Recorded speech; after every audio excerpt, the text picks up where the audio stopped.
Singenta. Inovamos junto com você.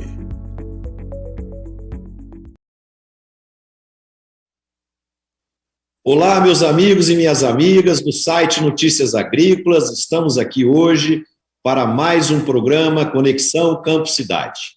O nosso programa tem como propósito e objetivo criar pontes de união entre o público do campo e o público das cidades.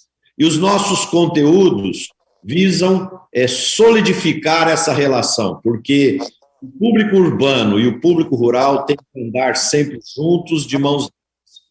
Hoje, nós temos aqui uma convidada muito especial, que eu vou pedir para você, Roberto Rodrigues, apresentar a nossa convidada, mas eu quero lembrar aos nossos espectadores, a todo o público, que o nosso programa Conexão Campo Cidade é um oferecimento de Singenta. Inovamos junto com você. E Mosaic Fertilizantes. Se é Mosaic Fertilizantes, faz a diferença. Oi, Marcelo, muito obrigado. Boa tarde, Marcelo, Tejão, Alexandre. Boa tarde, Ana. Boa tarde, Letícia Jacinto.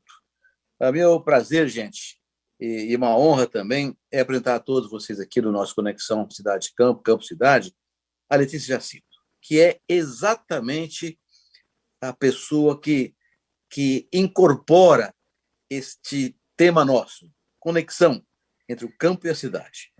A Letícia é produtora rural, tem terra na região de Barretos, também em Goiás, grande produtora, mas é sobretudo uma mãe preocupada com a educação dos filhos, preocupada com a educação dos brasileiros de maneira geral. E ela acabou criando um movimento chamado de Olho no Material Escolar, que teve origem em análise que ela e outras mães e pais de alunos do ciclo, primeiro e segundo ciclo, tiveram a observar material escolar, seja nas escolas públicas, seja nas escolas privadas, sempre tratando mal o setor rural, tratando mal com notícias erradas, antiquadas, eventualmente torcidas por questões ideológicas. E a Letícia iniciou um movimento que cresceu rapidamente, ela assumiu a liderança desse movimento de olho no material escolar. Então, eu queria muito que a Letícia contasse para vocês todos o que é que ela está fazendo. Primeiro, o que é isso, como é que aconteceu, quais foram as ações que ela tomou e onde está hoje a situação. Letícia, muito bem-vinda aqui ao Conexão Campo Cidade. A palavra é sua. Conta a tua história, minha filha, que vale a pena. Obrigada, é um prazer estar aqui, né? Uma grande responsabilidade também com um time tão forte no nosso setor, e gostaria só de agradecer. O De Olho no Material Escolar é um movimento, né, de pais e mães que estavam preocupados com os conteúdos nos materiais didáticos das nossas crianças. Então, em outubro do ano passado, a gente se uniu, são pais de vários estados brasileiros, a gente já está em 11 estados brasileiros, hoje em dia mais de 3 mil pessoas seguindo, tem umas 40 pessoas trabalhando. O que a gente percebeu? Que os temas referentes ao agronegócio e aos outros setores também das atividades econômicas predominantes no Brasil têm uma pauta extremamente negativa. Então, eles culpam alguns setores, e principalmente o agro, por todas as mazelas que acontecem, todos os problemas que acontecem. E isso, como mãe, eu posso falar com propriedade, eu tenho 3 filhos, você ensinar pelo lado só ruim, só com o copo meio vazio, é muito... você tira a oportunidade da criança dela ser protagonista, né, da sua própria vida, você tira a oportunidade dela resolver os problemas existentes, mas também ver todo esse avanço tecnológico, todo esse agro que evoluiu tanto socialmente quanto tecnologicamente. E é uma visão muito desatualizada, que ela é parcial, ela não contrabalança essa herança histórica que a gente teve com todo esse desenvolvimento. Então, o movimento surgiu em outubro do ano passado, né? De lá para cá, eu acho que a demanda era tão grande, era tão legítima, que ele cresceu realmente rapidamente. Além da demanda ser legítima, eu acho que nós estamos em mais ou menos umas 40 pessoas trabalhando extremamente ativa. Nos últimos 2 meses, eu fui fazer um trabalho aqui para comunicação interna, a gente levantou, foram mais de 40 reuniões externas importantes nesses últimos 2 meses. Então, realmente é muito trabalho, é muita dedicação para que a gente consiga dialogar com esse setor educacional brasileiro nessa relação de ganha-ganha, trazendo as editoras, trazendo os professores, trazendo os alunos para ver o que acontece dentro do nosso setor. E essa inquietação começou pelo agro, é sempre o que eu falo, né? Eu acho que o agro é fácil de provar, temos números, está em evidência, mas a ideia era revisar todo esse material didático em relação a essa questão de agenda negativa mesmo, e de não mostrar tanto que todos os setores evoluíram no país. Dentro das nossas ações, vou contar um pouquinho aqui, através da... Opa! Antes de sair as ações, você pode dar alguns exemplos para as pessoas entenderem o que está acontecendo? Alguns exemplos do material didático? Sim. Por exemplo, a gente tem exemplos na apostila que fala cartazes grandes, assim, com explicações, falam assim, não compre a soja do Mato Grosso do Sul, porque tem sangue de criança indígena. Então, para quem é do setor, não preciso nem elaborar isso, né? Na parte de trabalho escravo, que é contida em praticamente todas as idades, eles não têm uma menção à Embrapa, aos dados dos ministérios, não tem. Assim, realidade do setor inteiro educacional. Mas, ao mesmo tempo, tem várias ONGs presentes com mensagens diferentes do que a nossa realidade, né? Na parte do trabalho escravo que eu estava falando, não falo tanto que a gente emprega, não falo tanto que esse setor evoluiu, que foi o que mais empregou na pandemia, todas essas coisas que são atuais não fala, mas fala bastante sobre o trabalho escravo, fala que a gente cobra dos funcionários toda a parte de equipamento, uniformes, moradia, que ele já chega na fazenda devendo para o patrão e que a gente coloca homens armados para proteger a fazenda. Letícia, é verdade que tem uma cartilha que na história do lobo mau e do Chapeuzinho Vermelho, o lobo não tem mais a floresta para ele ir, porque o agro desmatou a floresta? Tem isso também? Tem, a gente percebe que essas sutilezas, é o que eu estou dizendo, assim, tem várias fotos, porque a criança é extremamente lúdica, então tem muitas fotos grandes desse terrorismo, sabe? Aí chega na parte dos contos infantis, não é só o Chapeuzinho que é usado, são também os 3 porquinhos e tudo mais. Então, eles trazem esses contos infantis para passar a mensagem e sensibilizar a criança. Então, tem uma foto da Chapeuzinho Vermelho andando pela floresta, mas fala que não existe mais floresta, porque o produtor rural desmatou, e também não tem mais lobo mau, porque a gente matou todo mundo, todos os lobos. Então, é esse tipo de coisa que é usado nas apostilas, e a gente aqui do movimento entende que essa é uma desatualização e falta de conhecimento mesmo. Então, a mensagem do movimento é sempre nessa relação ganha-ganha, porque a gente acredita que trazendo as pessoas para perto, através dos programas que a gente tem, que vou contar um pouquinho das ações,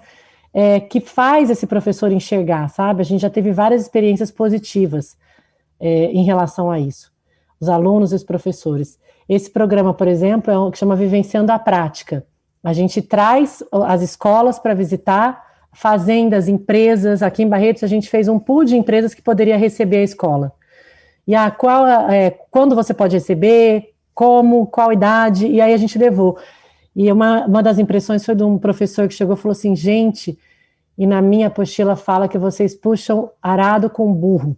Vocês estão aqui com uma máquina absurdamente cara, todos os funcionários com EPI, as áreas de vivência, eles ficaram assim apaixonados, a parte onde moram os funcionários, com água, luz, tudo pago pelo patrão, né? Então, tem muita coisa legal para ser demonstrada, e eles vivendo isso, é aí que transforma, sabe? Eu acredito que é de dentro para fora, não pode ser uma ordem só de cima. Lógico que nós estamos trabalhando também dentro do MEC, desde o ano passado, conversamos já através da Frente Parlamentar e do Instituto Pensar Agro, a gente teve com o ministro, e com alguns secretários da SEB, do Programa Nacional do Livro Didático, e tem andado, a gente já conseguiu indicar 10 pessoas para as comissões avaliadoras.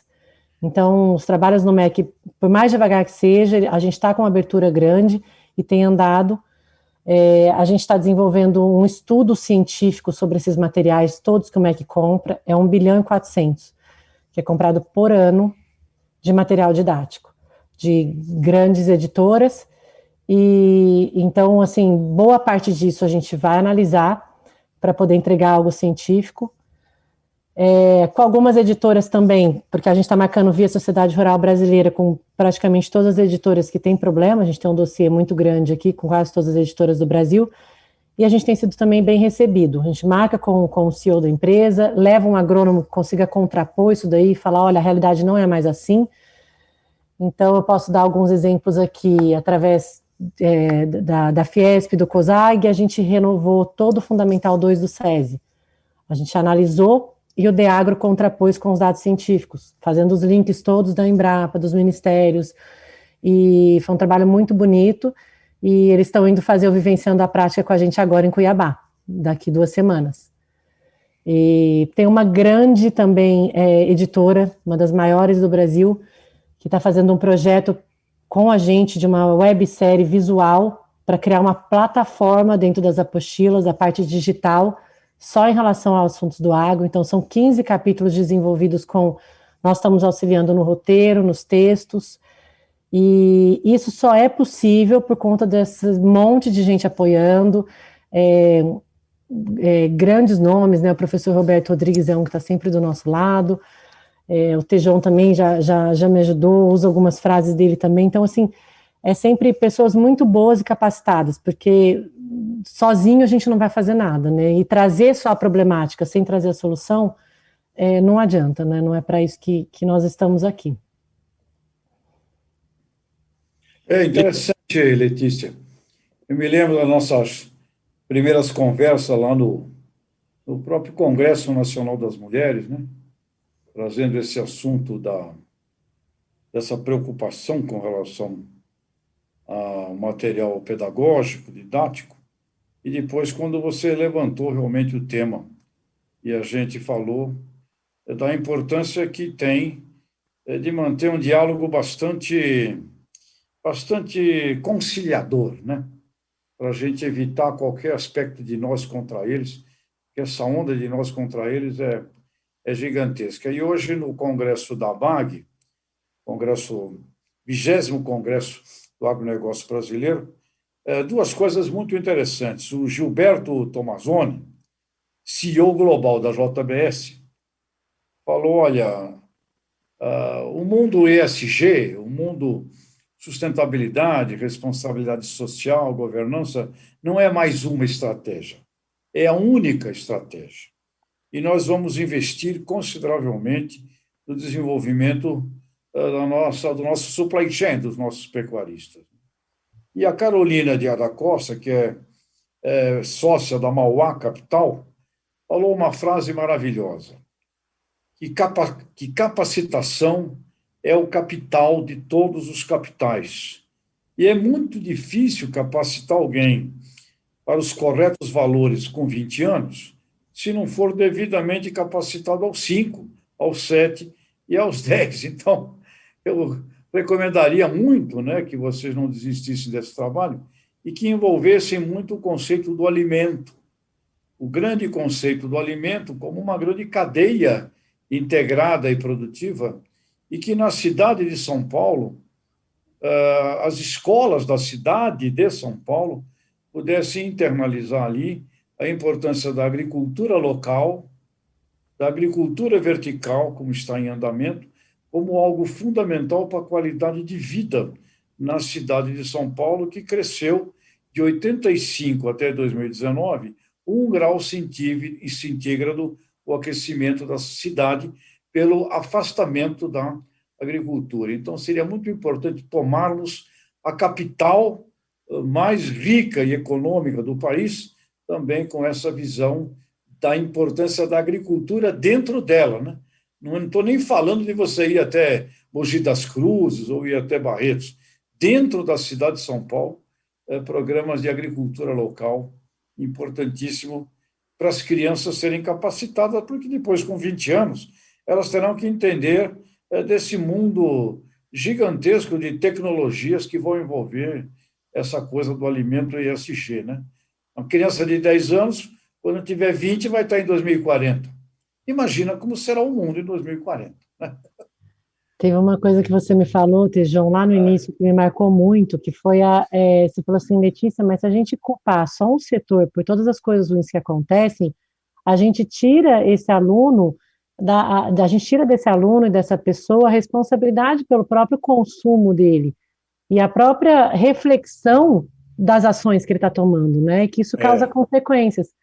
Então, eu acho que assim, nós somos apaixonados pelo setor do agronegócio, a gente sabe tanto que ele evoluiu, a gente sabe que ele é sustentável, as práticas, o tanto que estão evoluídas, bem-estar animal e tantos outros temas que daria para colocar, parte tecnológica, e eu acho que mudar isso pela escola mesmo, através de práticas, levando agricultura, levando hortas, tem tantas coisas também para poder fazer, mas principalmente um material didático que reflita, sabe, essa consequência de ser alguém que pode tomar as próprias atitudes, que tem que refletir, um profissional, uma criança que vai ser no futuro um grande profissional, por quê? Porque ela vê os dois lados, né? Ela sabe as coisas ruins que acontecem, ela sabe como consertar, mas ela também vê os bons exemplos e segue aquilo, né? Com bastante esperança, com bastante certeza de que o Brasil tem o potencial que tem. É muito ruim ver isso sendo tirado das crianças. E tem um crime educacional maior do que o problema da desinformação que nós comentamos. Se eu educo uma criança dizendo a ela que se ela mirar em um elo da humanidade e atirar nesse elo da humanidade, ela estará resolvendo o problema do mundo. Isso é uma deseducação brutal, porque ela vai aprender e achar que resolver o problema do mundo é encontrar algum inimigo e atirar nesse inimigo. Se fosse assim, não é? A deseducação desse processo, dessa má informação, dessa desinformação, botando um alvo a ser perseguido, generalizando para tudo na vida desse ser humano. Se ele aprende isso, nesse sentido de que o agro é um criminoso, ele vai acreditar que na vida dele, quando ele tiver 40 anos, ele vai tomar decisões acreditando que ele pode identificar um alvo e atirar naquele alvo. É a pior coisa que você pode fazer na educação de um ser humano, né? Letícia, estou tendo, né, já há 4, 5 anos, venho fazendo uma palestra num ciclo no Colégio das Minhas Filhas, né, que tem lá, acho que no 8º ano, se minha memória não falha, um grande programa que é transversal a várias áreas da escola, ciência, geografia, tem uma transversalidade grande, e o tema, como o Tejão falou, é alimentação, alimento. E eles estudam, achei um projeto lindo, assim, estuda o alimento em si, como ele é produzido, onde ele é produzido, orgânico, não orgânico, enfim, tem um debate que passa até por reforma agrária, o que é isso, quanto for, enfim. E, de fato, acho que a minha contribuição foi trazer esse olhar, né, do agronegócio, o que ele significa para a economia brasileira, o que é alimentar o mundo, qual é o desafio de alimentar uma população crescente, como é que a humanidade fez isso, como é que as tecnologias foram evoluindo, tudo que nós estamos vendo de novas tecnologias, das startups, e aquilo gera um grande projeto, e eu vou te falar que acho que o seu trabalho é muito bonito, porque, assim, depois de um amplo debate, né, um longo debate, um ciclo de um ano, digamos assim, é de emocionar as perguntas que a gente recebe dos alunos, sabe, o nível da conversa, da percepção, de virar a chave, né? E a minha impressão, Letícia, é exatamente na linha do que vocês estão trabalhando, né? Primeiro, mostrar um pouco os fatos, né? O que é, como é desafiador, como foi, quer dizer, que a fome, historicamente, sempre foi uma coisa de incapacidade de produzir alimentos, não além da renda, evidentemente. Hoje, provavelmente, a gente passa fome por falta de renda, nem tanto por incapacidade tecnológica de produzir alimentos. Não obstante, é um desafio gigantesco para a humanidade conseguir, com recursos naturais finitos, né, preservando aí o meio ambiente.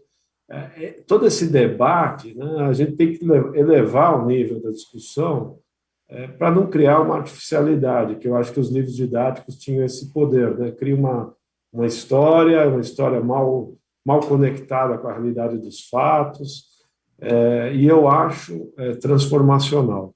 E acho que essa ideia de vocês de fazer um material digital, sabe? Eu acho que a gente tem como fazer coisas didáticas, mostrando casos, trazendo o debate de uma maneira inteligente, com argumentos que mostrem claramente a revolução, os desafios, etc., porque isso é fundamental, porque o Brasil é urbano, né? Não adianta a gente... Nós estamos falando para nós mesmos, né? E a verdade é que as pessoas não têm mais conexão com o campo, a imensa maioria, não tem nem oportunidade disso, às vezes, né? Conhecer uma fazenda, saber como é que é a produção, etc. E isso precisa ser, né, devidamente mostrado, e o digital permite isso, né? Integrar e fazer essa conexão entre o campo e a cidade. Letícia, um outro ponto que eu queria colocar assim, para reflexão nossa aqui, o que às vezes eu fico triste de ver quando a gente dá uma volta aí no YouTube, nas mídias sociais, nós temos hoje 14,8 milhões de desempregados no Brasil. Do outro lado, nós temos um setor crescendo de forma vigorosa, com grandes oportunidades, gerando desenvolvimento para o país, gerando superávit na balança comercial, gerando riqueza, gerando emprego. Aí eu pergunto, será que as pessoas que escrevem esses livros, será que esses influenciadores digitais que criticam o agro, será que eles não têm um primo, um sobrinho, um irmão desempregado? Será que eles não enxergam um pouco além que esse setor é o setor que vai tirar o Brasil dessas dificuldades e é o setor que vai fazer com que o Brasil se torne um país de primeiro mundo, né? Então, eu acho que as pessoas também precisam enxergar um pouco além da montanha.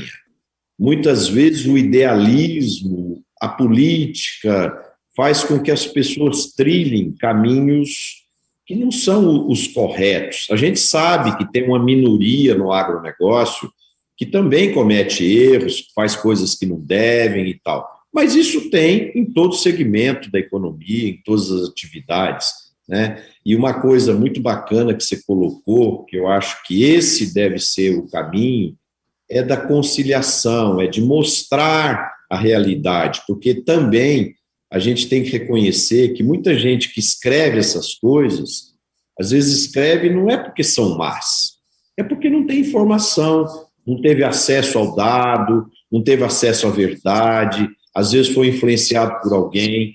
Então, eu acho que quando a gente mostra a nossa realidade, o que está sendo feito de forma transparente, verdadeira, eu acho que a gente vai reverter esse quadro.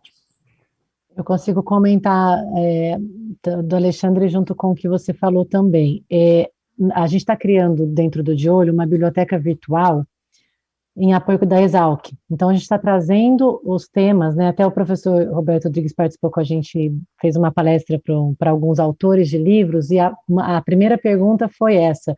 Mas, olha, quando a gente entra no site da Embrapa, quando a gente entra nos sites oficiais de vocês, eles são extremamente técnicos, e a gente não consegue trazer isso para a sala de aula comum, né? Então, essa é uma iniciativa que nós vamos fazer para juntar, trazer mais informação, mais lúdica. Então, com essa editora grande que a gente está falando, vamos desenvolver com ela todos os temas. Então, a gente está tendo bastante esse cuidado, né?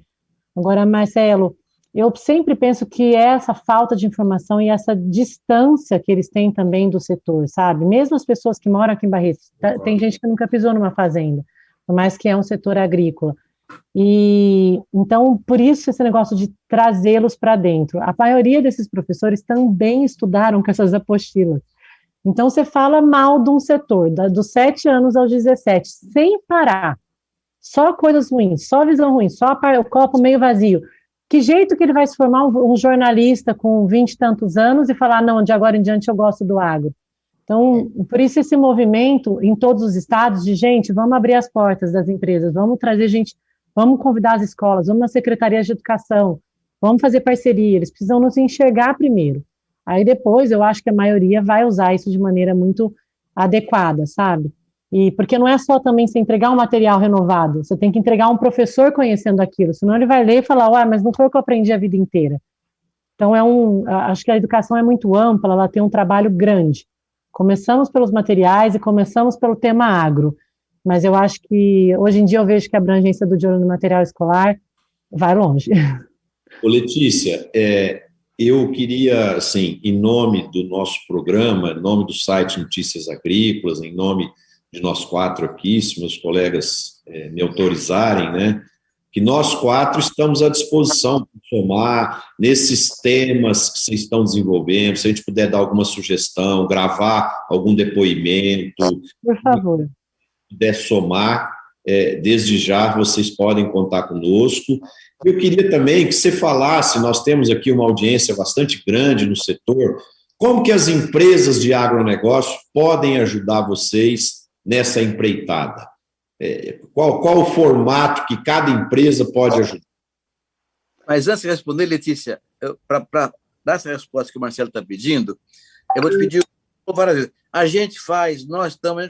Quem é a gente? Você precisa explicar como é que está mobilizado esse movimento, como é que esse movimento se organizou, porque tem que ter um endereço para procurar você, senão a gente fica meio solto aqui. Então, eu queria que você explicasse como é que está organizado, como é que chama o movimento, como é que está organizado e o que eles estão fazendo concretamente. E aí vamos responder a pergunta do Marcelo. Tá ótimo. Na verdade, o mês passado a gente montou a nossa associação. Isso foi uma demanda, ele foi crescendo organicamente e aí a gente sentiu a necessidade, com essas demandas muito grandes, de criar um CNPJ, até porque essas empresas estavam falando, a gente estava com a ajuda de pessoa física, mas essas empresas estavam falando, eu gostaria de ajudar de alguma maneira. E aí a gente criou uma associação, o professor Roberto Rodrigues é até um dos nossos conselheiros, a gente tem no conselho os grandes nomes da educação e grandes nomes do setor do agronegócio também. Montamos essa diretoria, e o movimento chama, né, De Olho no Material Escolar. A gente está no Instagram hoje em dia, mas estamos nessa mudança para fazer uma comunicação mais efetiva, não tão caseira e um pouco mais profissional, né? Com a criação da associação isso vai ser possível.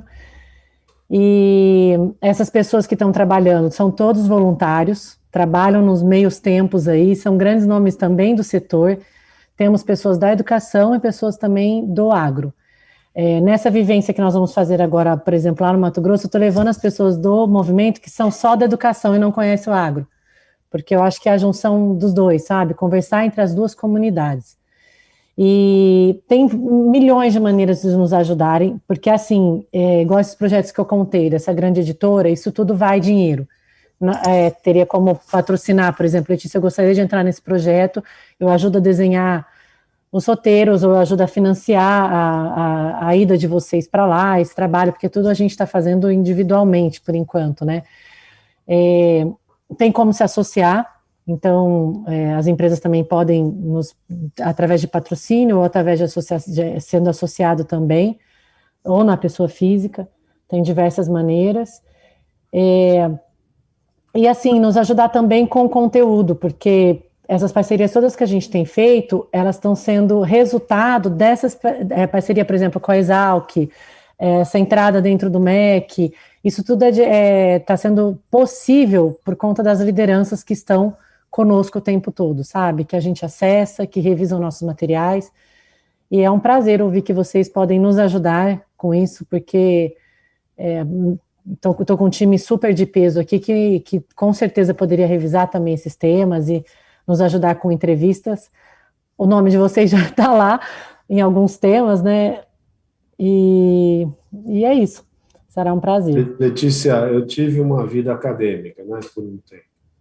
Eu acho que tem uma história que permeia toda essa leitura, talvez negativa, do agro, que tem um fundamento analítico de história, de sociologia, de uma leitura mais, digamos, marxista, né, de todos os processos e E eu acho que isso contamina, né, as áreas de ciências sociais no Brasil há muito tempo, né?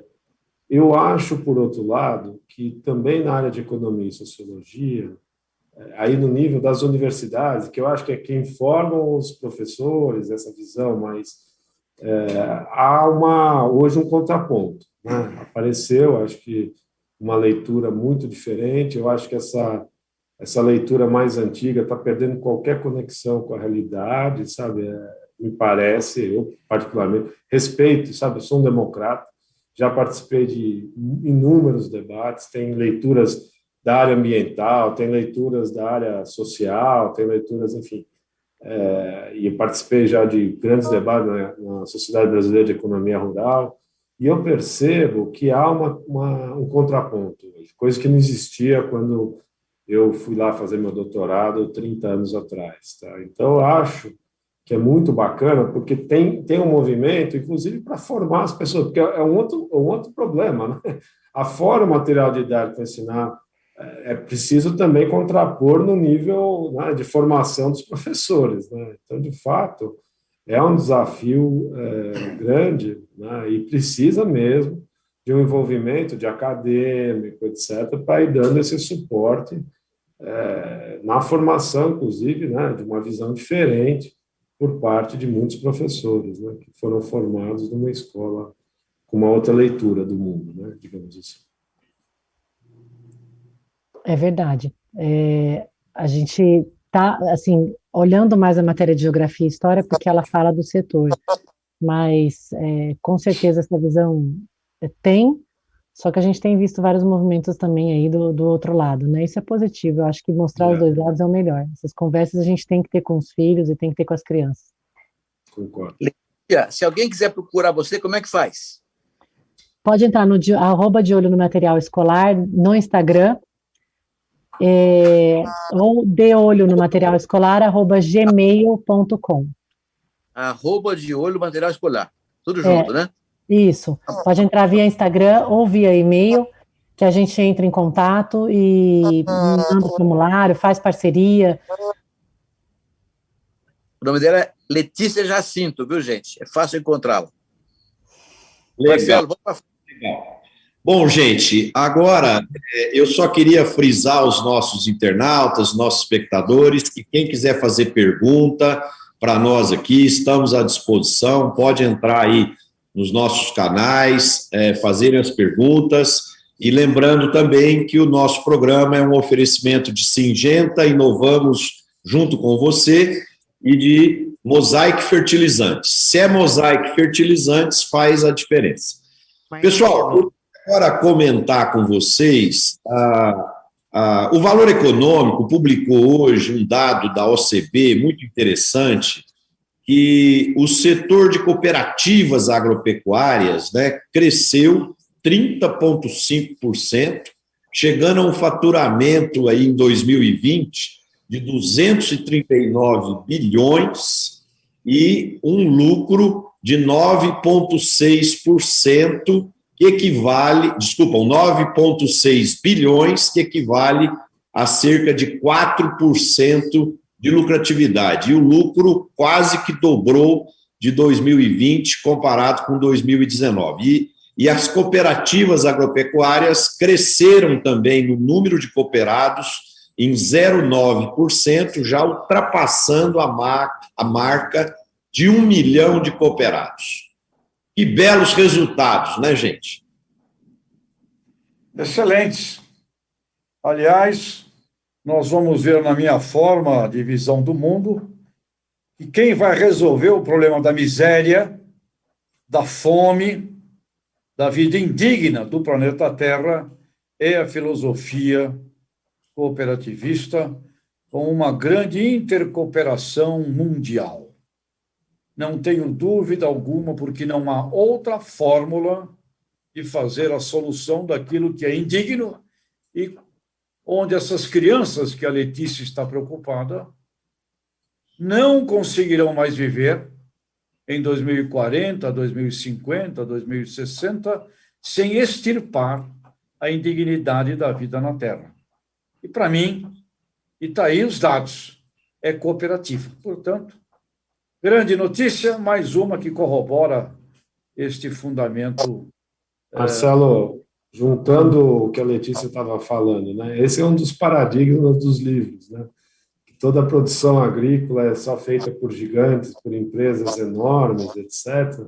E está aí o cooperativismo para mostrar que não é bem assim, né? Que, na verdade, a maior parte, né, da produção agrícola brasileira ela é feita por várias, né, fazendas pequenas, né, propriedades pequenas, que unidas têm alta tecnologia, ou seja, é possível produzir em alta produtividade graças ao sistema cooperativo que traz, né, ganhos aí de escala nas compras e consegue trazer tecnologia, agregar valor e multiplicar, né? Esse é para mim, uma dos grandes quebras de paradigma nas conversas que eu tive na experiência de ir na escola falar foi essa, sabe? Porque a impressão não era essa.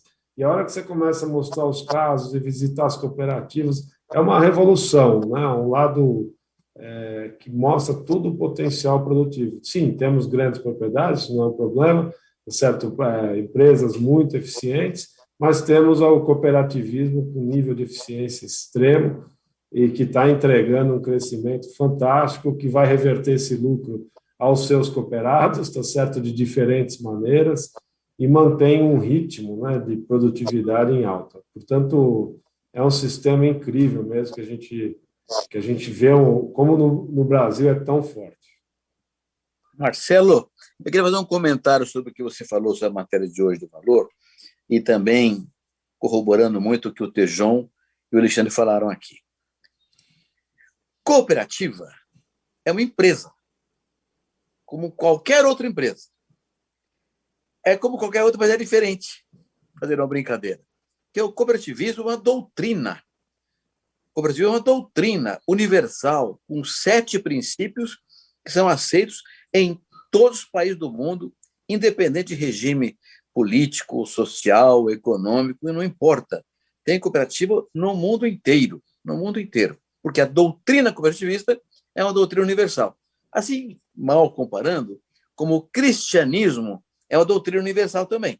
O cooperativismo é uma doutrina, com valores, princípios e uma ação muito clara na direção da solidariedade. E a cooperativa é o instrumento da doutrina, assim como a igreja é o instrumento do cristianismo. Mal comparando, para a gente entender um pouquinho que a cooperativa é uma empresa baseada em princípios e valores. E nisso ela é diferente das empresas convencionais capitalistas, sem entrar no mérito do que é melhor e o que é pior. Mas aquilo que o Alexandre está dizendo aqui. Hoje, na economia contemporânea, com a globalização da economia, as margens por unidade de produto são cada vez menores. De modo que a renda no campo, como qualquer outra atividade, se dá na escala. Ora, o pequeno produtor, por definição, não tem escala, porque ele é pequeno, não terá escala jamais. Então, ele estaria liquidado no seu processo de desenvolvimento. Estaria mesmo, mas não está, porque ele faz a escala na cooperativa, que o Tejon e o Alexandre falaram aqui agora. A cooperativa é uma empresa grande, na qual esse pequeno produtor se une como cooperado, como associado, transformando a cooperativa não numa alternativa para ele, mas na alternativa para ele, que vai fornecer tecnologia, os insumos adequados, as receitas que são essenciais para ele. Vai, como você falou agora, Alexandre, agregando valor a ele, vender num pool, atingir um resultado melhor. Então, a cooperativa incorpora o pequeno no mesmo universo do grande.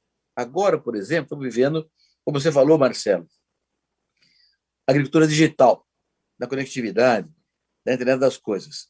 O grande produtor tem a sua antena lá, a sua torre, e ele faz a sua conexão automaticamente. Mas o pequeno não pode fazer isso aí. Faz na cooperativa.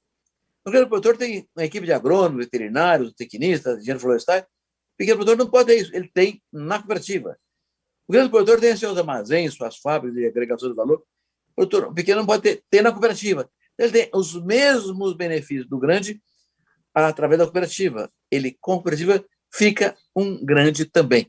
Então, esse tema é que tem que ser compreendido. Isso se dá por princípios e valores de uma doutrina universal que data de 3 séculos, mas que só viraram realidade quando houve a Revolução Industrial na Europa, no meados do século XIX, e houve uma grande exclusão social, porque a indústria substituiu mão de obra que fazia doce, fazia roupa, fazia sapato, fazia tudo, nos quintais de casa, né? A indústria substituiu tudo. Uma coisa que é impressionante, viu, Roberto? Uma coisa impressionante. E agregando uma condição adicional, mitigando a concentração da renda que a Revolução Industrial trouxe. Então, o cooperativismo é uma doutrina e a cooperativa é um instrumento dessa doutrina. Uma coisa que é impressionante, olhando a questão empresarial, como que as cooperativas cresceram em termos de profissionalização, de excelência em gestão, de práticas de ESG, de tecnologia, de visão estratégica. Então, esses números aí são reflexos de uma profissionalização intensa e um suporte muito bonito, muito eficiente que o Sescope tem dado para as cooperativas brasileiras. Marcelo, eles entendem o pequeno produtor, né? Hoje eu ouvi do Carlos, presidente da Cochupé, que estava no Congresso da BAG, 16 mil cooperados, a maior cooperativa do mundo. Ele me falou algo que eu não sabia. Ele falou que o cooperado da Cochupé recebe o equivalente a 90% do valor da saca que é vendida, enquanto em outros lugares, no máximo, recebe 50%, 60%. É um diferencial de acesso à renda, Marcelo, extraordinário, né? Com certeza. E, além disso, chega no final do ano, tem o cheque, né, das sobras ali, que adiciona valor no bolso do cooperado e como o Roberto disse, isso é a forma, e o Alexandre também, né, de fazer com que o pequeno tenha as mesmas condições de competição que o grande, né? Então, é uma forma justa. É igual na Olimpíada, estamos agora em época de Olimpíada, né? De vez em quando aparece lá alguém de um país pequeno, modesto, e vai lá, ganha medalha de ouro, né? Então, a cooperativa, ela possibilita essa competição do grande, do médio e do pequeno nas mesmas condições. Letícia, você quer falar alguma coisa? Eu ia comentar, na verdade, os bancos, o acesso ao crédito que as cooperativas dão tem sido extremamente positivo, porque eles conseguem ouvir o produtor pequeno, eles conseguem o médio, o grande. Eu trabalho com grandes cooperativas aqui e eles vão até lá, eles querem ver seu balanço, eles querem ver como é que você funciona todos os dias. E isso os grandes bancos não conseguiam fazer. Então, também eu acho que é um dos motivos desse crescimento, dessa profissionalização, esse trabalho, né, do dia a dia. Você conhecendo, você sabe se você pode dar crédito, se você não pode, como é que funciona, né? Marcelo, eu posso dar um depoimento também, ali eu estou observando o avanço das cooperativas do Paraná, que talvez seja o sistema cooperativo, junto com Santa Catarina, que ganhou corpo, né? Agora nós estamos vendo um movimento maravilhoso, que sempre existiu, mas reforçando no Rio Grande do Sul, avançando para o Cerrado, e a gente vê ali no Mato Grosso do Sul, conversa com os produtores vizinhos, tudo que você quer que as cooperativas cheguem perto, né? Porque você sabe que ali vai vir junto um pacote tecnológico, uma possibilidade de adicionar valor, de produzir, seja o frango, ou suíno, ou peixe, quer dizer, é realmente um sistema que vai ganhando, né, vai avançando na geografia brasileira, e esse produtor pequeno e médio vai encontrando respaldo e dividindo, diluindo toda essa, como o Roberto estava falando, a dificuldade de ampliar suas escalas. Você acha um parceiro que encaixa e que faz, né, um sentido muito econômico e social, né, eu diria, faz muito sentido. Então, a gente vai ver ainda um avanço para o Cerrado, né, um fortalecimento desse sistema cada vez maior, e, de fato, vai ser uma parcela, vai continuar sendo uma parcela muito importante da produção agrícola brasileira. Uma coisa... Marcelo, quinta-feira eu estarei na Castrolanda e eu vou dizer lá, olha, quem falar que está assistindo aí o Conexão Campo Cidade, no Notícias Agrícolas, o Marcelo vai dar um brinde. Então, vai pensando aí com os nossos patrocinadores maravilhosos, Singenta, né? Ozaki, vai pensando, olha, vamos dar um brinde. Eu assisto o Conexão, opa, ganhou um brinde. Tá bom? Vai pegar, é você que vai dar, viu, Marcelo? Combinado, combinado. Uma outra coisa em paralelo a essa questão, assim, para a gente ver que o desenvolvimento do agro é bem homogêneo e robusto, um outro segmento que cresce muito forte hoje é o setor de revendas de insumos também, que são atividades totalmente privadas, totalmente administradas hoje, cada vez mais também em formato bastante profissionalizado e competente, e esse setor de insumos agrícolas, que representa cerca de 100 bilhões de reais, ele está vivendo um processo de consolidação muito grande, né? Então, hoje, a gente tem aí grandes fundos de investimentos, né, como o Pátria, como o Aqua, através dos projetos AgroGalaxy, Lavoro, consolidando, comprando empresas, né? Hoje, essas empresas somadas aí já têm um faturamento superior a 10 bilhões de reais, né? E tem a Nutrim fazendo também um processo de consolidação e outras plataformas que estão sendo desenvolvidas. Agora, uma coisa que é interessante, gente, quanto esse setor é pulverizado, né? Porque já houveram várias consolidações e nenhum player consegue ter mais do que 5% do mercado. Então, esse processo de consolidação ainda vai longe, né? E quem está nos assistindo, é muito importante que reflita o seguinte: vai existir espaço para o grande, para o consolidador, vai ter espaço para o médio e para o pequeno. O que vai fazer a diferença? É a capacidade administrativa, estratégica, de organização, de relacionamento com clientes, de adoção de tecnologia, porque tudo isso faz um conjunto de coisas que faz com que a organização se torne bastante competente. E a gente vê muito isso no setor de varejo, de supermercados, né, onde grandes players mundiais vieram para cá e supermercados locais, regionais, continuam firmes, crescendo, avançando. Por quê? Porque se profissionalizaram, porque desenvolveram padrões de administração muito eficientes. Small is beautiful. E pesquisas internacionais mostram que os consumidores amam comprar de pequenos. Portanto, Marcelo, você mantenha provocou, a pequenez. Marcelo, você provocou outro dia num debate que a gente estava junto na cooperativa Frisia, né? Acho que foi um tema que se associa ao que você está falando, né? Que é de extremo interesse, assim.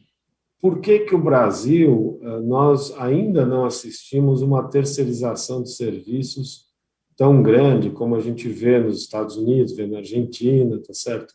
Porque esse é um outro aspecto da escala, né? É comum, por exemplo, nos Estados Unidos, dar o fertilizante aplicado, né? Ou você vê um serviço de colheita, ou você vê um serviço, ou seja, o produtor poderia ser um gestor de contratos, na verdade, né, que eventualmente eu não tenho escala na minha propriedade para ter uma máquina. Esse é uma das coisas que eu acho que o tamanho continental brasileiro, as especificidades regionais, né, o Brasil é tão complexo, mas a verdade é que, da mesma maneira que convivem, né, uma certa concentração do setor de distribuição com pequenos distribuidores. Por outro lado, dá para a gente imaginar que pode surgir empresas de serviços, né? No certo sentido, de relações contratuais, de prestação de serviço. Já existe, a gente sabe que já existe, mas comparativamente a outras agriculturas que a gente visita no mundo, eu acho que ainda é pequeno perto do que nós podemos eventualmente ver no futuro. E aí, né, Alexandre, aqui tem uma oportunidade infinita para as revendas de insumos agrícolas, para as cooperativas prestarem esse serviço atrelados ao produto e sair da guerra de preço, né? Porque se você vende uma solução completa, você fica mais blindado da guerra de preço. Né? As cooperativas agropecuárias no Brasil, Marcelo, já respondem por 53% da originação agrícola do Brasil. É impressionante. Com a característica, 80% dos cooperados são pequenos e médios produtores. Então, de fato, é aquilo que nós falamos no começo aqui. As cooperativas permitem ao pequeno ter escala e participar do mercado consistentemente, inclusive no mercado internacional, exportando via cooperativa. Agora, aqui, Roberto, tem um mundo aí de infinito de oportunidades. Por exemplo, no Brasil tem 5 milhões de propriedades agrícolas. 2 milhões e meio, 50%. O empresário não consegue fazer 2 salários mínimos por mês. Então, tem coisa para ser feita nesse país demais. E tem muita coisa para ser melhorada, porque muitas vezes a gente olha esse êxito que a gente consegue no agro, mas basicamente 25 mil propriedades, que representa 0,5%, entrega 52% do valor bruto da produção. Então, nesse mundo dos pequenos, tem uma avenida gigantesca de avanços ainda. É verdade. Dos 5 milhões de propriedades que o Brasil tem, 1 milhão estão no mercado, 4 milhões estão fora do mercado. Então, realmente, as cooperativas podem ser um fator de agregação desse pessoal todo, trazendo para a vida econômica do país, né? E se você for segregar geograficamente, quer dizer, onde está sobrevivendo melhor o pequeno produtor, que tem uma renda mais alta, é onde o sistema cooperativo funciona, né? Se for fazer uma correlação entre essas duas coisas, né, eu acho que é mais que uma correlação, é uma causalidade, né? Você veja a importância da cultura do cooperativismo, de empresas, de fato, né, de movimentos empresariais. A gente viu ciclos no cooperativismo que era muito personalista, né, menos profissionalizado, e aí você vê o potencial que as cooperativas têm. Por isso que eu digo, em lugares que tem pouca cooperativa, você começa a rezar para chegar logo, porque é uma maneira de dar consistência. Aliás, eu acho, sempre defendi isso quando eu tive minha vida acadêmica, que um pedaço importante do desenvolvimento dessas regiões de pequenas propriedades era criar o desenvolvimento da cultura cooperativista. Porque a gente olhava os programas de governo, o que é? Capital, né, o juro especial, o financiamento, mas e o capital humano? E o cooperativismo, né, que você tem que desenvolver junto? E isso eu acho que é o transformacional. A questão institucional, de organização, de capacidade de gestão, porque você pode, basicamente, transferir capital para um monte de propriedades num custo baixo e não necessariamente ter sucesso, porque a escala vai continuar pequena, tá certo? Eventualmente, você até piorou a situação de escala, né? Você botou mais capital, mais dívida em cima de uma propriedade que não vai conseguir diluir esses custos, mas através do cooperativismo faria. Então, assim, um movimento que veja a importância da construção institucional, né, da cultura, do desenvolvimento do sistema, né? É muito, muito bacana essa história e talvez tentarmos aprender com ela e ver como é que ela se reproduz com sucesso nessas propriedades pequenas que estão com baixíssima renda. Ô Alexandre, tem um ponto aqui que preocupa muito o pessoal da cidade, que é o preço dos alimentos, o potencial risco de inflação, e também o pessoal do campo, né, que teve quebras aí com a seca, a cageada, com o frio, né? Nós tivemos, o café sofreu muito, a cana-de-açúcar, os hortifrutis, né, vários segmentos do setor agro sofreu bastante, os pecuaristas também, com os pastos queimados e tal. O que você pode falar para nós em termos de preço dos alimentos aí e o tamanho do estrago que foi essas ondas de frio que nós tivemos no país? Bom, Marcelo, é um tema que eu queria ter trazido aqui mesmo, obrigado porque de fato, né, nós estamos ainda tendo uma onda de frente fria que agora está mais ao sul, né, Marcelo? Mas essa geada na semana passada que pegou São Paulo, pegou todo o sul do Brasil, né? Avançou para São Paulo, pegou Minas, ela foi muito forte. E agora pegou fruta, pegou banana, pegou batata de uma maneira muito forte. O café, os colegas de campo estão estimando perdas até de 7 milhões de sacas para a safra futura. Machucou ainda mais a cana. O que aconteceu uma coisa, que os colegas da cidade, né, que talvez para entender melhor, nós tivemos, o que é raro, várias ondas de geada em cima de uma mesma área, né? 1, 2, 3, 4. E outro fenômeno que os agrônomos, nossos colegas de campo, estão nos dizendo é que algumas dessas ondas, o frio extremo durou 8 horas, o que normalmente não é normal, porque muitas vezes a geada fica no ponto mais extremo de frio 2 horas, 3 horas, né? Então, assim, foi realmente muito difícil. Lamentavelmente, teremos mais um impacto na inflação de alimentos. Eu estava projetando 6,5, Marcelo, que ainda está muito acima disso, mas provavelmente ia cair justamente porque a oferta estava acertando. Eu estou achando que vai fechar o ano em 8,5. Olha lá se não vai ser maior pelos estragos que nós estamos vendo. Vai deixar um estrago na produção futura de café, vai comprometer no curto prazo todas as hortaliças, né? Que realmente essa região mineira, que é super importante na produção de hortaliças, foi um desastre, né? Em termos do frio. Bateu em pasto, nós estamos vendo reposição de gado caindo, vemos um aumento de abate nesse mês, os dados do IBGE estão mostrando isso, tá? Ou seja, o pecuarista tentando acelerar seu abate, porque o gado vai perder peso por falta de pastagens.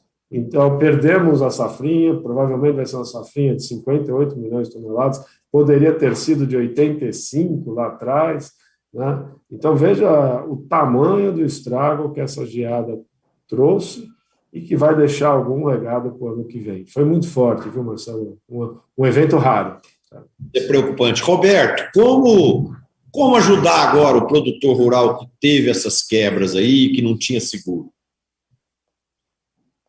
Boa questão, Marcelo. Eu queria só agregar aqui ao que o Alexandre falou, que é pura verdade, que essas geadas foram seguidas de uma seca muito grande no sul, no sudeste e na parte centro-oeste brasileira. Essa seca foi de março a junho, com pouquíssima chuva.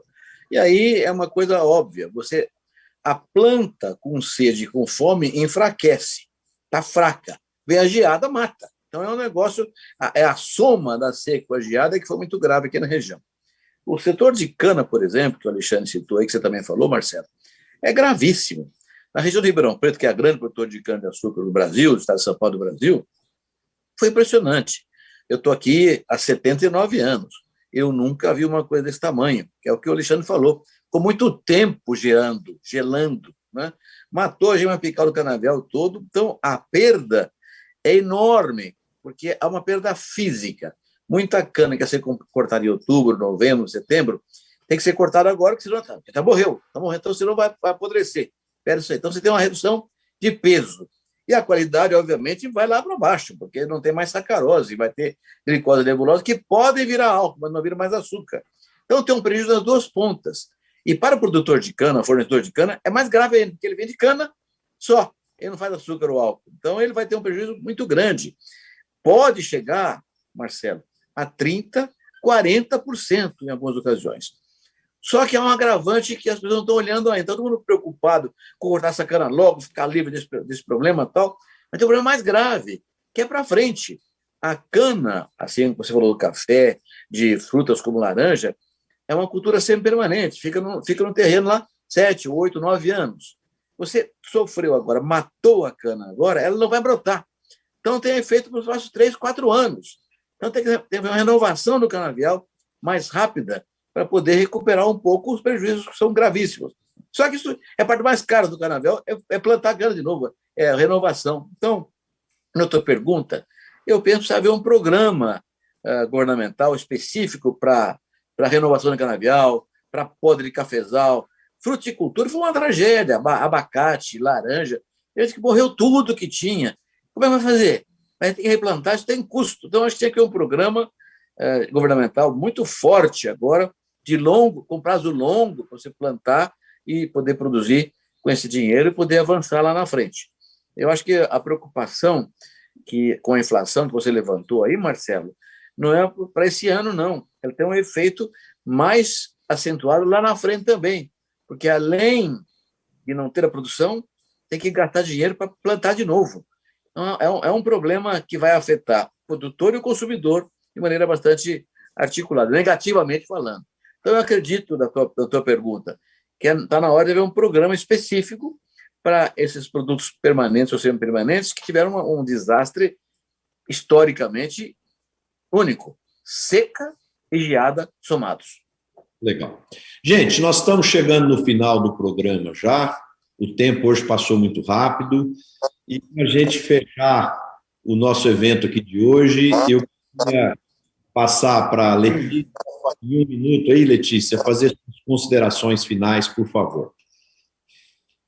Obrigada, né? É um prazer, então, estar aqui com vocês. E quem puder nos conhecer melhor aí e quem tiver interesse em investir na educação e tiver também sabedoria sobre o setor do agronegócio, que a gente está precisando produzir bastante material para poder informar, por favor, entre em contato com a gente, vai ser um prazer receber a todos, né? No Instagram, @de olho no material escolar, e no e-mail de olho no material escolar, @gmail.com. Muito obrigada pelo convite. Aqui as portas estão abertas, viu, Letícia? Volte sempre. Obrigada. Oi. Olha, eu queria deixar aqui o que vou tratar com mais profundidade nos próximos programas. Terminei de fazer um estudo sobre as 7 virtudes capitais das mulheres do agro, e eu queria só mencioná-las aqui em homenagem à Letícia, que ela leve isso para todas as mulheres, e depois nós vamos entrar nos detalhes de por quê, mas é o estudo resultante de 5 anos de relacionamento com quase 8 mil mulheres, e nós encontramos uma síntese, Letícia. Então, em tua homenagem aqui, adiantando, primeira mão, 7 virtudes capitais das mulheres do agro. Primeiro, liderança. Vocês se sentem líderes. Segundo, resiliência. Vocês enfrentam cacetada e superam o desafio. Terceira virtude, velocidade. Vocês não querem perder tempo. Vocês são aceleradoras da inovação. Quarta virtude, comunicação. Se comunicam como ninguém. Quinta virtude capital, empreendedorismo. Vocês estão atrás de fazer negócio, ter resultado, fazer acontecer. Sexta virtude, afetividade. Vocês chegam ao cérebro através do coração. E a sétima virtude desse estudo, responsabilidade. Vocês trabalham com o conceito de ESG, social, ambiental, bem-estar animal, como tivemos no programa passado aqui, o exemplo da Carmen. Portanto, essas são as 7 virtudes capitais das mulheres do agro. Em sua homenagem conosco aqui hoje, Letícia. Obrigado, hein? Obrigada, Tejão. Parabéns. Que honra, né? Ter tudo isso daí. A gente tem que ir aprimorando cada vez mais, né? Acho que o homem e a mulher são complementares sempre em todos os trabalhos. Mas fiquei feliz com esse estudo. Alexandre?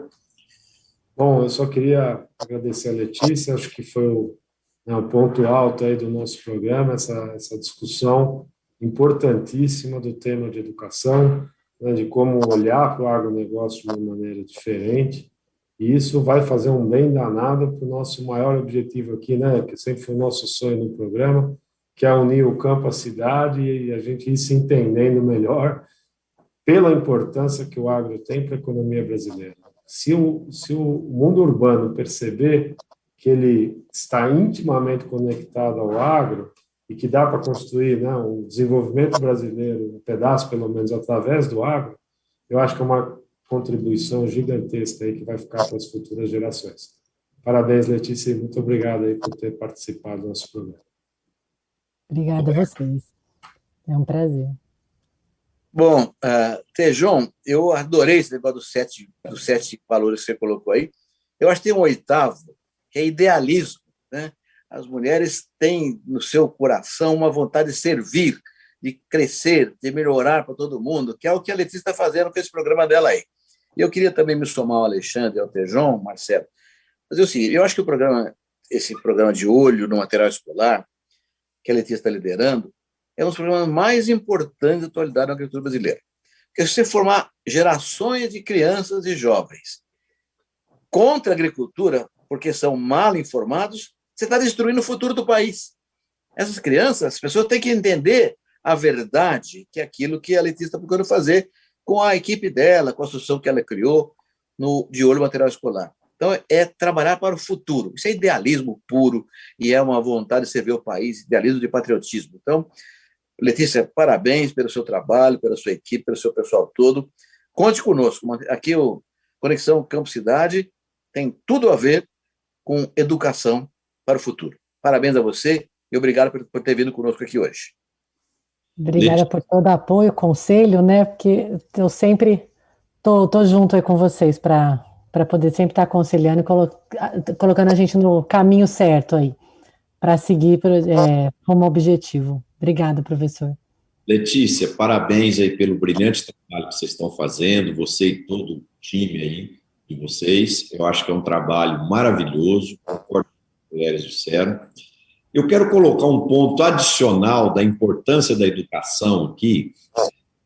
Alguns anos atrás, a gente estava fazendo um programa de capacitação e a gente via resistência nas pessoas de parar de trabalhar, de tirar as pessoas do campo para fazer as capacitações.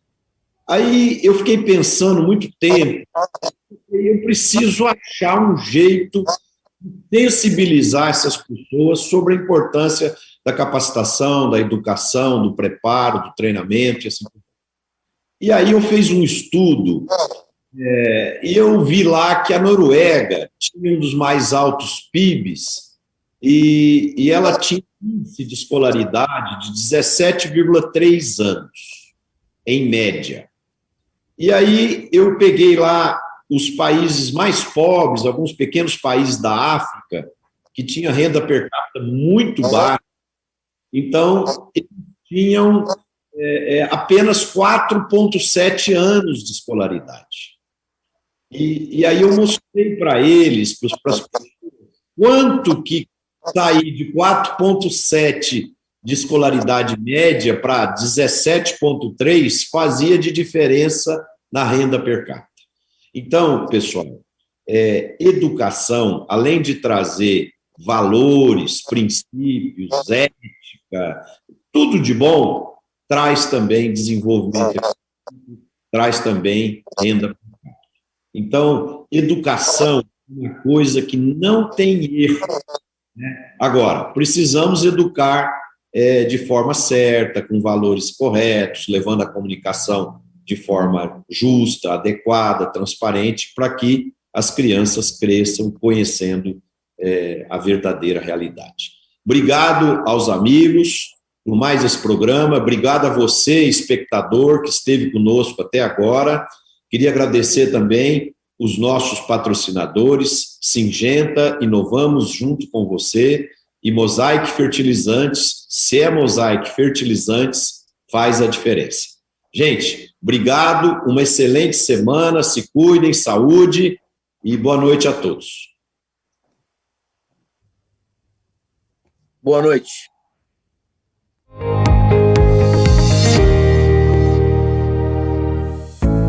Oferecimento Syngenta. Inovamos junto com você. Oferecimento Mosaic Fertilizantes. Se a Mosaic Fertilizantes faz toda a diferença.